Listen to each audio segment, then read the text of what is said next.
We're on day 2 of A. As I promised you last day, we are going to be adding on the top of the A to make more of a serif style. And now this can very easily go wrong, but again, we're going to make it go right.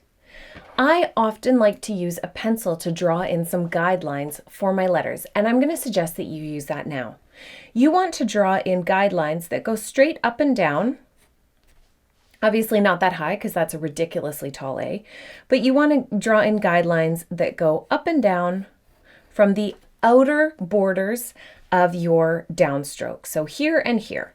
And it doesn't have to be perfect. I know you might have a ruler near you, you might not. I like to just eyeball it, honestly, usually, because by the time I've pulled out a ruler, I usually have a child attacking me. You might know what that's like.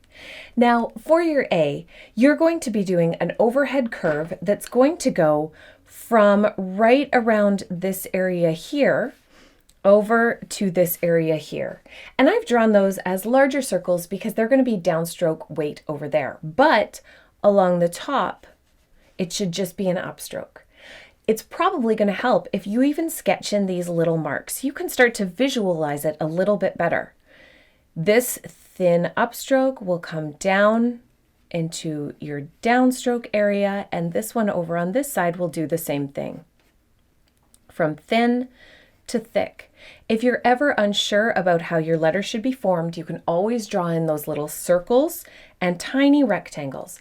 And the reason I draw a rectangle instead of just a straight line is because that is not actually what an upstroke looks like. There's always some weight to it. So drawing in a rectangle will give you a more accurate representation of the line that you will end up with. Now, usually when I do this top stroke, I do it 2 directions. So you want to start up at the top with no pressure, follow that little rectangle that you drew, and then add pressure down this side. And then you're going to do it the other way as well. So no pressure and then adding pressure to go down. This gives you a basic A shape. Now this A overall is really, really tall. So what I suggest doing, because this is just a play page, is trying another A. That's still going to be pretty skinny. So for an A of this style, you usually want to make it a little bit fatter.